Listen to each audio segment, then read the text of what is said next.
Guys welcome to city cementers, my name is Ketan. 60 days to CAT, 60 दिन में cat crack हो सकता है कि नहीं हो सकता है, इसके बारे में इस वीडियो में बात करेंगे। Couple of points I have, मैं आपको फटाफट से उसके बारे में ब्रीफ कर दूंगा। सो गाइस, नंबर 1, अभी फिलहाल तुम्हारे लिए सबसे ज्यादा डीमोटिवेटिंग फैक्टर क्या है? वही तुम्हारा मॉक्स। पहली बात, मॉक्स का जो आपका स्कोर है उसको आप सीरियसली मत लेना, बिकॉज मॉक का स्कोर आपका फ्लक्चुएट होते रहेगा। और क्या ये सिर्फ 80-90 परसेंटाइलर के साथ होता है? यार आप 99 परसेंटाइलर से बात करो, वो भी कहेंगे उनका जो लोवेस्ट था वो कभी 20 परसेंटाइल, कभी 40 परसेंटाइल, कभी 50 परसेंटाइल भी आया था। वहां से उसने जंप करके उन लोगों ने 99 प्लस प्लस फोड़ा है। The only reason they could do it because उनको पता था स्कोर मैटर नहीं करता है। क्या मैटर करता है? वो मॉक जो हम देते हैं उसकी लर्निंग, उसका एनालिसिस, उसकी जो स्ट्रैटेजी है वो ज्यादा मैटर करती है। I give you 2 examples. Number 1, one of my student Kaivalya, he scored 20 percentile, वो उसका लोवेस्ट था अक्टूबर महीने में 2020 में, राइट? 20 परसेंटाइल एट कैट में उसका आया अराउंड अबाउट 99.93 परसेंटाइल। अब एक मॉक में भी अगर बच्चे का 20 परसेंटाइल आता है, वो भी अक्टूबर जैसे महीने में, काफी पैनिक सिचुएशन हो जाती है यार। You getting my point? But आपको उस पर ध्यान नहीं देना है। Supreet, she is in IIM Ahmedabad now, her lowest was around about 50 percentile, she cleared IIM Ahmedabad. Gaurav who scored 99.99, उसका भी मेरे ख्याल से एक आध मॉक में कुछ 70-80 परसेंटाइल टच हुआ था। बट ये जितने भी बच्चे हैं, they will never take that seriously, because उनको पता है mock is just a number, हमें मॉक्स लगाते रहने हैं और जितने मॉक्स हम देंगे उतना ज्यादा एनालिसिस हम करेंगे। एंड गाइस, और एक चीज, तुम्हारा कैट एग्जाम 60 दिन के बाद है। आज जो तुम्हारा मॉक का स्कोर है, आप उसके ऊपर क्यों डिसीजन ले रहे हो कि तुम्हारा कैट अच्छे से निकलेगा कि नहीं निकलेगा? ये गारंटी नहीं देता तुमको कि तुम्हारा खराब मॉक का स्कोर तुम्हारा कैट का भी खराब स्कोर लाएगा। It does not give you any guarantee. And you will find maximum students जो कैट में अच्छा कर लेते हैं, इरिस्पेक्टिव एकदम बेकार मॉक में स्कोर, या फिर कुछ बच्चे नेगेटिव में जाके भी 80-90 परसेंटाइल लेके आते हैं। आपको गेम में बने रहना है, मॉक्स पे लोड नहीं लेना है। मॉक्स से आपको क्या सीखना है? नंबर 1, आपकी टाइम मैनेजमेंट कैसी है, आप जो क्वेश्चंस उठाते हो क्या वो सही है? सी अंडरस्टैंड दिस गाइस, अगर 60 डेज में कैट को फोड़ना है, 1995 तक चलना है, ये कोई रॉकेट साइंस नहीं है, ये काफी डुएबल है, ये काफी पॉसिबल है। मैं ये नहीं कहूंगा कि ये बहुत ईजी है एंड ऑल दैट, मैं ये कहूंगा कि ये डुएबल है। अगर सही ढंग से मेहनत करते हो, फोड़ के आओगे 1995 परसेंटाइल। उसके लिए कुछ चीजें जो आपको फॉलो करनी पड़ेगी। नंबर 1, जैसे मैंने कहा, मॉक को ज्यादा सीरियसली लेना बंद कर दो, बट एनालिसिस को सीरियसली लेना चालू करो, स्कोर पे ध्यान मत दो। Number 2, CAT is not all about only selection, कि सिर्फ selection selection selection, no, CAT is all about rejection also. अगर 90 to 95 के ब्रैकेट में चलना है तो रिजेक्शन करना जरूरी है। सर रिजेक्शन का मतलब क्या? I will give an example. तो तुम्हारे 20 क्वेश्चन आते हैं DLR में, ओके? 6 क्वेश्चन पे आप 90 परसेंटाइलर हो, 8 पे आप 95 परसेंटाइलर हो। सो 95 परसेंटाइल लाने के लिए DLR में तुझे 12 क्वेश्चन छोड़ने हैं और सिर्फ 8 क्वेश्चन करने हैं। द पॉइंट इज, ऐसे कौन से 12 क्वेश्चन हैं जो आप उसको छोड़ोगे DDA पे या फिर अपने मॉक्स में भी, और सिर्फ 8 क्वेश्चन लगाओगे और शांत बैठोगे and you are done for the day. 2020 में we had a student Gaurav, he is currently in IIM Ranchi. He did 8 questions in DILR. He did round about 8-9 questions in quants, and he did round about 12-13 questions in verbal ability, reading comprehension. उसका DI में 8 question हो गया, pen drop, वो शांत बैठा 10 minute उसने time pass करा, quants के फॉर्मूलेज को याद कर रहा था। उसको डॉट 90 परसेंटाइल प्लस मिला 2020 में। Overall he got a 97 percentile, मेरे ख्याल से। ही is currently in IIM Ranchi. Understood? तो आपको ये चीज देखनी है। क्वांट्स के बारे में अगर मैं बात करूं, 22 में से 8 क्वेश्चन लगाने हैं 90 परसेंटाइल के लिए, फिर भी तुम्हें 14 क्वेश्चन छोड़ने हैं। VRSIP में अगर मैं बात करूं, 8 क्वेश्चन पे तुम्हारा 90 प्लस बनेगा, तुमको वहां पे भी राउंड अबाउट 14 से 16 क्वेश्चन छोड़ने हैं।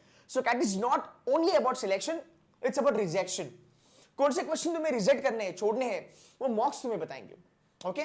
नंबर 2, कम से कम 30 मॉक्स आपको लिखने हैं एक्टिव वे में। कुछ भी करो, कम से कम 30 मॉक आपको लगाने हैं एक्टिव वे में, मतलब डेडिकेटेडली 2 घंटा बैठ के एनालाइज करना है।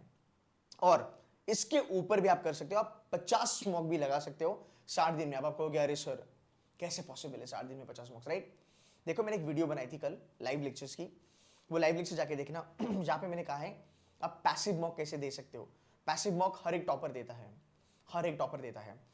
पैसिव मॉक के चलते आप 25 पैसिव मॉक दे सकते हो, और आप 25 एक्टिव मॉक दे सकते हो, या फिर आप 30 एक्टिव मॉक दे सकते हो, आप 20 पैसिव मॉक दे सकते हो।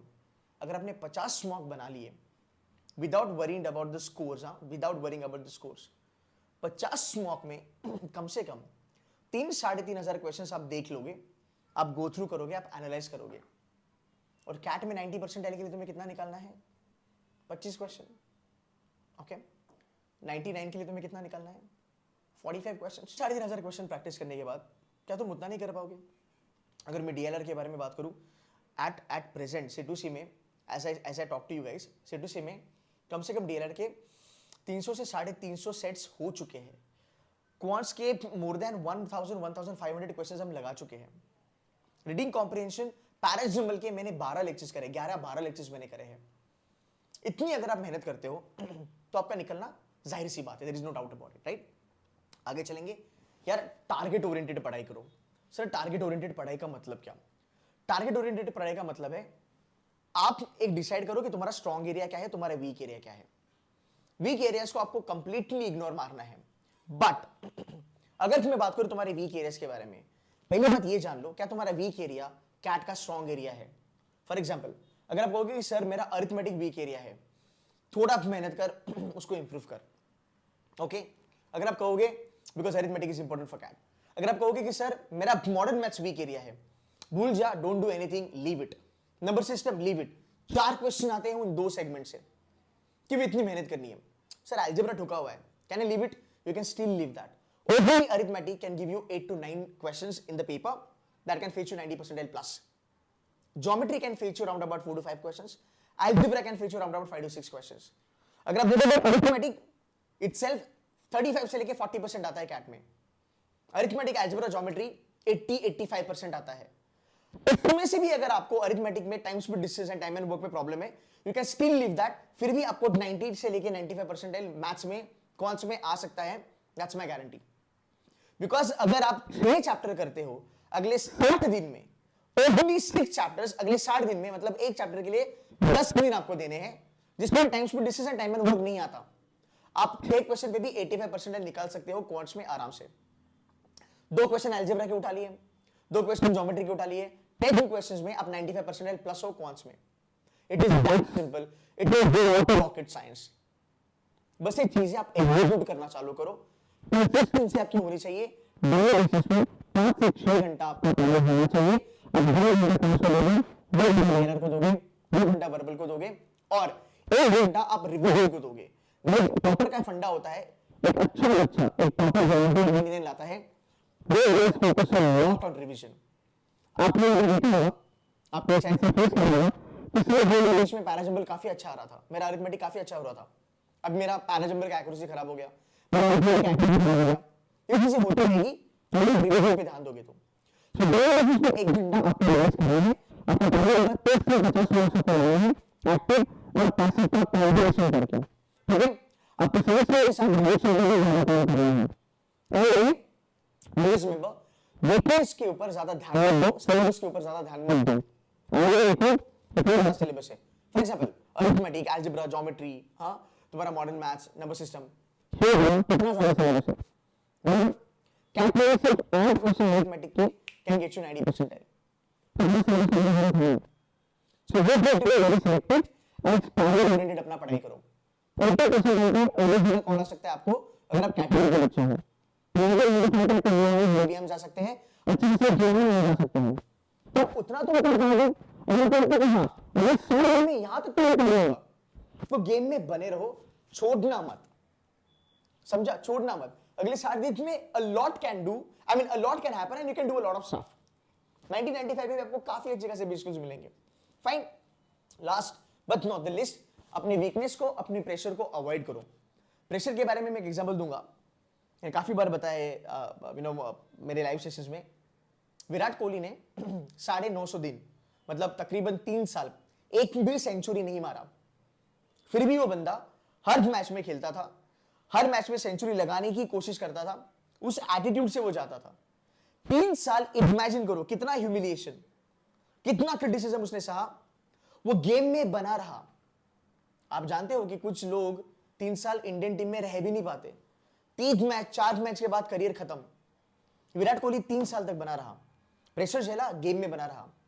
Finally he made a century and when he made a century, पूरी दुनिया ने उसको सर पे उठा लिया। So guys this is all about understanding कि भाई प्रेशर आज है कल नहीं होगा अगर मैं गेम में बना रहूंगा और इतनी चीजें अगर मैं अच्छे से करूंगा। ये सब चीजें जो भी मैंने आपको कहा, सिलेक्शन, रिजेक्शन, अरिथमेटिक वगैरह, पैराजम्बल, यार हमारी क्रैश कोर्सेज है, हमारे बूस्टर प्रोग्राम है which are like 2000 3000 bucks. These are kind of pocket friendly, but हमने कंटेंट पे कोई भी कॉम्प्रोमाइज नहीं करा है। If you want to join us, if you want to know a lot of strategies, most welcome you can join Seduce Mentors. But हाँ, आपको game में बनाए रखना ये मेरा जिम्मेदारी है, मेरा रिस्पॉन्सिबिलिटी है।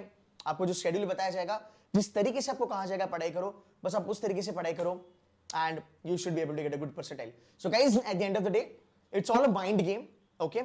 It is all about strategy. अपनी strategy प्लेस में रखो, जितनी चीजें मैंने बोली है उतना करते रहो डेली बेसिस पे।